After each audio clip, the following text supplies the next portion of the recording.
A very good afternoon, everyone. I hope all of you are doing good. I am Sumita Panigre. On behalf of the Holy Tuition family, I welcome you all to today's class. I'm teaching in Science Class 10 and we are reading Chapter 12, that is Electricity. Okay, all right. This is your third part. Okay, we are already going to conclude this chapter in this particular part. And so, if you're new to the channel, do not forget to like, share, and subscribe. And if you're watching the video for the very first time, so you may go to the playlist and check out the other videos. Okay, so let's see what we're going to discuss today. But before that, let me remind you that eTuition is providing quality education for your better tomorrow. So don't forget to subscribe our YouTube channel or download the app on Play Store.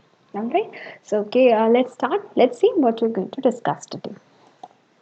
Today we'll be discussing, we have already discussed what is resistivity, ohm, but today we'll be discussing electric power, electric power I have written it two times, AC, DC and combination resistors. Okay, थोड़ा सा हम resistivity I guess पढ़ चुके हैं, ठीक है, फिर भी हम पढ़ लेते हैं और एक बार.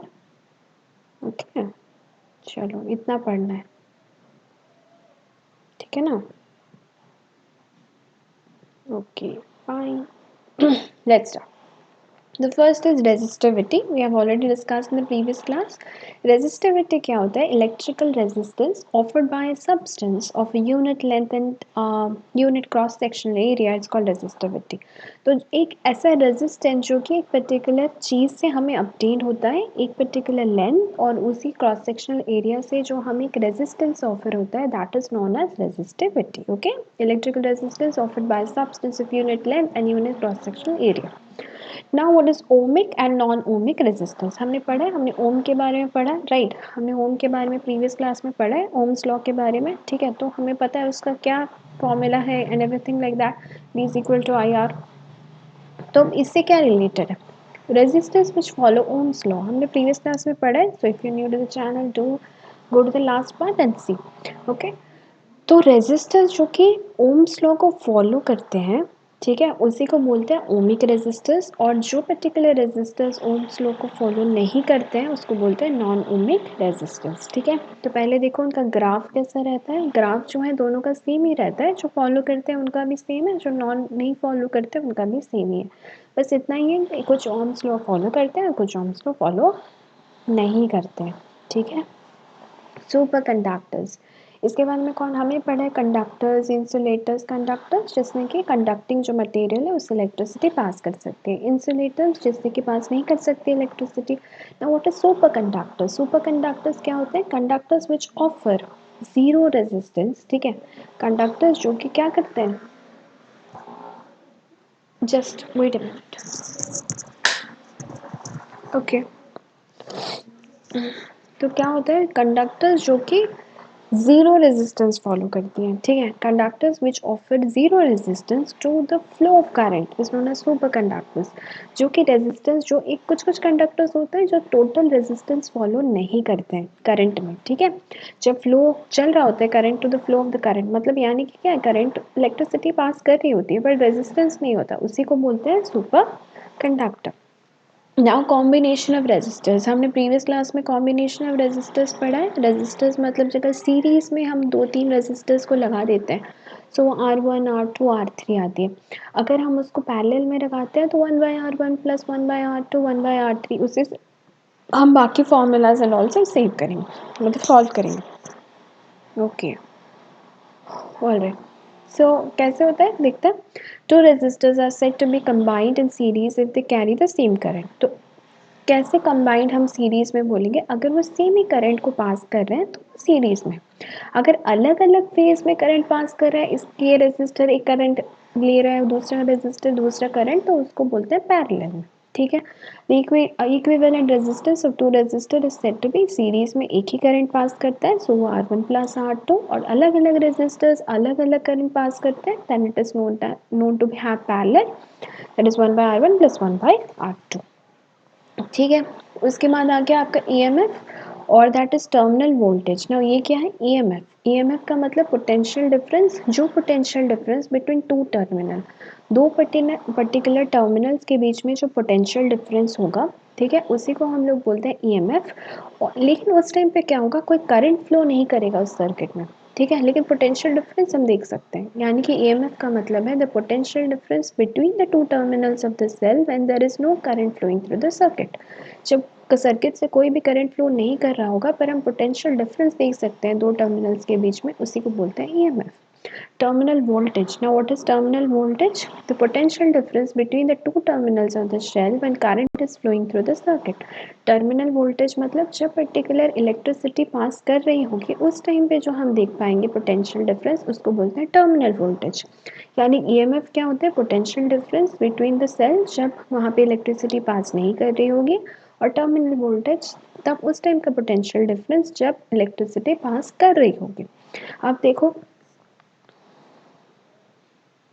डायग्राम, देखो ईएमएफ एंड टर्मिनल वोल्टेज, तो आर देख सकते हो, रेजिस्टर यहाँ पे आप देख सकते हो कार है, ठीक है, रेजिस्टर यहाँ से हमने वायर्स कनेक्ट किया, बैटरी एक और रेजिस्टर है वहाँ पे, और वहाँ पे आप देख पा रहे हो जब इलेक्ट्रिसिटी पास नहीं कर रही है देन दैट इज ईएमएफ। जो पोटेंशियल डिफरेंस हम दो शेल्स के बीच में देख रहे हैं उसी को हम लोग बोल जाएंगे ईएमएफ। लेकिन यहाँ पे जब इलेक्ट्रिसिटी हमने कनेक्ट कर दिया है तो वो टर्मिनल वोल्टेज है, ठीक है। So that is basic difference, the just EMF and terminal voltage are opposite of each other, ठीक है। Electric power and AC. Now you know heating effect of current. Heating effect of current हम पढ़े, Joule's law पढ़ेंगे। क्या होता है Joule's law? That is Joule's law ये बताता है कि जो हमारा हीट होता है वो directly proportional to that of the square of the current, यानी H is equal to I square, ठीक है। यही है जूल्स लॉ, ये बताता है कि जो हीट होता है वो डायरेक्टली प्रोपोर्शनल होता है स्क्वायर ऑफ द करंट, यानी कि H is equal to I square को ही हम लोग जूल्स लॉ या फिर हीटिंग इफेक्ट ऑफ करंट बोलते हैं। क्या है formula? H is equal to I square और H is directly proportional to the square of the current, that is Joule's law या फिर हीटिंग इफेक्ट ऑफ करंट। किसी से हम निकाल सकते हैं H is equal to resistance of the given current, H is directly proportional to resistance, so H is equal to R भी होता है। Now H is equal to time ही होगा क्योंकि उससे टाइम फ्लो करता है। सो यहाँ से हम क्या देख रहे हैं, जूल्स लॉ में बताता है कि H जो है, हीट जो है वो directly proportional square of current है, डायरेक्टली प्रोपोर्शनल टू रेजिस्टेंस है, directly proportional to time. So यहाँ पे जूल्स लॉ जो आएगा यानी heating effect of current will be H is equal to I square R T, यानी H is directly proportional to square of current, square of current, resistance and that of क्या time।